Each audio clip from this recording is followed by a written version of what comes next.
What's up, you guys? My name is Aubrey and this is my channel. And in today's video, we're going to be talking about Turo. But rather than talking about more high-level concepts associated with Turo, I want to instead break it down to a kind of beginner's guide on how to get started with Turo in the easiest way possible. So if you're somebody who is interested in joining the Turo platform, but you're not quite ready to pull the trigger, if you're somebody who's curious with Turo, but you don't really know where to start, or if you're somebody who is on the fence of buying your first Turo car, this video is going to be for you, because I'm going to be breaking down how you can easily get your feet wet into the world of Turo. That way you can decide whether or not you want to grow further.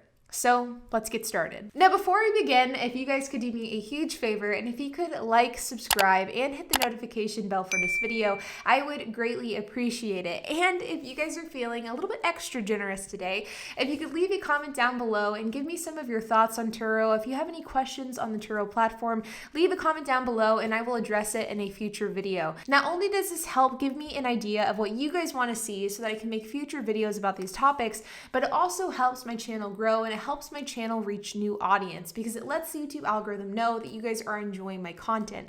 So if you guys could do that, I would greatly appreciate it. So now that we've gotten that out of the way, let's dig into the contents of this video, and that is surrounding the idea of where to get started with Turo if you are a complete and 100% beginner. Now, I've been making YouTube videos about Turo for about 2 years now, and the thing is that if you look up Turo on YouTube, you will find a lot of content from a lot of successful Turo hosts. But the problem is that a lot of these videos are targeting people that either want to become a large fleet owner, are already a large fleet owner, or are already Turo hosts. There aren't really that many videos out there targeting people that are simply on the fence. Now, the thing about Turo is that Turo isn't a difficult side hustle to start. The thing that is difficult, though, is pulling the trigger on your first vehicle purchase. The reality is spending thousands, if not tens of thousands of dollars on a vehicle to be listed out exclusively on Turo, that's a tough pill to swallow, and that can sometimes be something that is very difficult for somebody to do. I know that it was for me whenever I first got started. But the thing is that you don't have to spend thousands of dollars in order to get started out with Turo. In fact, you can use what you already have. And that brings me to the very first tip in this video, which is use your personal car. Now, this is something that will almost without a doubt be inconvenient, but it's something that is incredibly worth it in order for you to get your feet wet into the world of Turo. The reality is most people who are interested in joining Turo probably have at least one car, and I highly encourage you to list that car out on Turo at least for a short period of time so that you can see whether or not the Turo platform is for you. Maybe you work from home and you're able to rent your car out during the week. Maybe you and your spouse have 2 cars and you can share cars for a certain amount of time.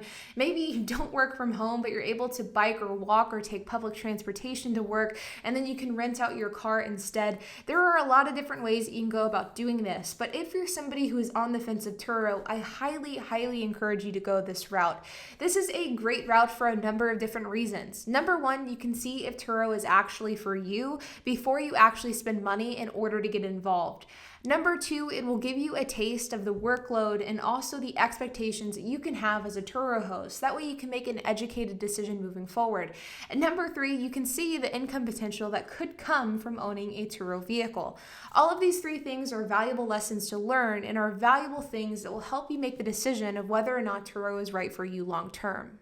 In fact, this is exactly how I got started with Turo. I heard about Turo in 2017, and I decided to dip my feet wet into the world of Turo with my 2011 Jeep Wrangler. I listed it out on its very first rental, and then from then on out, I was honestly hooked. I started driving my spare beat-down 1997 4Runner, which is, fun fact, still my daily driver today, and I started renting out my Jeep Wrangler full-time, and from there, I expanded to the fleet that I have today. The reality is, people get into Turo with unrealistic expectations. They don't know what to expect when it comes to people damaging their cars, when it comes to costs associated with operating their fleet, when it comes to the income potential. There's just unrealistic expectations all the way around. So getting your feet wet into the world of Turo using your personal vehicle is, in my opinion, the perfect route to go down. Now, once you have your personal car rented out on Turo, the second thing that I would encourage you to do is I would encourage you to start developing a process of how you can run your Turo business semi-passively. Now, the thing about Turo is that it is never 100% passive. There's always going to be work that is required from you in order to get a Turo fleet up and running, but that workload can be limited. And the best way to scale a Turo business is developing these processes and these systems as early as possible. Developing a way to efficiently clean your cars in a timely manner. Developing developing a way to do remote key exchanges, developing a way to manage your car fleet in a passive way. These are all things that will be extremely important to your Turo fleet once it gets to 10, 15, 20 cars. But it's a process that you can fine tune, you can perfect, and you can develop whenever you just have one car. And you can absolutely do that with your personal vehicle.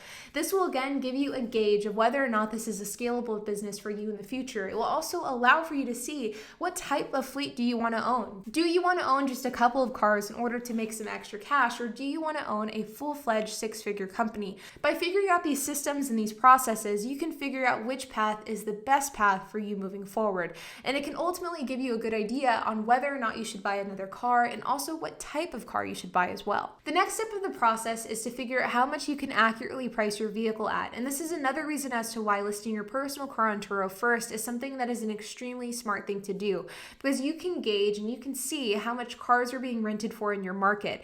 This is a mistake that I see all the time from new Turo hosts. And in my opinion, I think it's not only a really bad mistake from like a business side of things, but I think it can also be detrimental to your personal finances as well.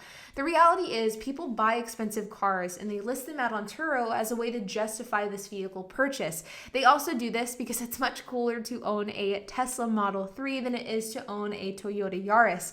But the problem is that these people oftentimes buy these cars at market value. They then list these cars out on Turo and they have unrealistic expectations for how much they can make for these vehicles. And as a result, they are pricing their vehicles way too high, and thus their cars get zero rentals. I cannot tell you how many times I've looked through the Turo app, whether it be in markets like LA, like Colorado, like Dallas, like Florida, wherever, and I see cars that are priced extremely, extremely high and they have zero rentals. This is most likely due to the fact that these hosts have purchased this vehicle with the mindset of listing this vehicle on Turo for a specific dollar amount. So they list it on the Turo platform at this price, but it is way too high. And as a result, they simply don't get any rentals. And Turo doesn't do anybody any good if nobody's renting your car. Now, if you do this with your personal vehicle, it's not that big of a deal because no loss, no harm, no foul. You've simply tried it out, you realize that you can't make as much as you hoped, and then you can simply delist the car and move on, and you can either decide that Turo isn't for you, or you could potentially try to look at some cheaper cars that you can list on the Turo platform for a cheaper price. But if you're somebody who has purchased an expensive vehicle for the purpose of renting it out on Turo and you actually don't need that car for personal use, this can be something that can cost you a lot of money. Having unrealistic expectations for how much you can price a vehicle can do a lot of harm if you've purchased that vehicle specifically for Turo.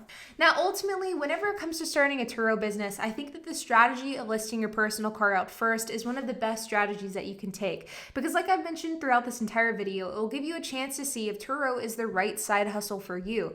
And once you've figured out the answer to that question, you can either decide to delist your personal car and then go back to driving it personally, and then you can buy a car exclusively for the Turo platform, or alternatively, you can decide to just keep that car on the Turo platform and then buy a new car for yourself. Whichever route you go down is totally up to you, but the route of renting out your personal car in order to gain some experience is something that I think is incredibly smart. I think it's incredibly safe, and I think that it's a great strategy. Despite the fact that I personally love Turo, and despite the fact that I'm a huge advocate for the Turo platform, I definitely recognize that it's a platform that's not for everyone. It can be a platform that can be hard to navigate, it can be a lot of work, the workload associated with owning a fleet of vehicles can sometimes be overwhelming, and this is something that isn't for everyone. So the best way to test the waters of this is to give it a try with your own car. Realistically, it should only take you a couple of weeks, maybe a month max, to see if Turo is the platform for you, and once you get the answer to that question, you can then expand and move forward appropriately. Like always, you guys, I hope that you enjoyed this video. If you have any questions, comments, if you have anything to add, I would love to hear it, so make sure to leave a comment down below. I do have a car sharing masterclass. This is an online course that I have that teaches you guys how to run and operate a car sharing business with the same business model I use, which is by using low-end, cheap economy vehicles, something like a Toyota Yaris, a Ford Focus, a Ford Escape, and how you can use these cheap cars in order to make a lot of money on the Turo platform. If you guys are interested in checking out that course, I will have a link to that down in the description below. If you use the code PERSONALCAR, you can get $25 off of that purchase. And while you guys are at it, guys, make sure to hit the like button, hit the subscribe button, and hit that notification bell. And I will see you guys in the next video.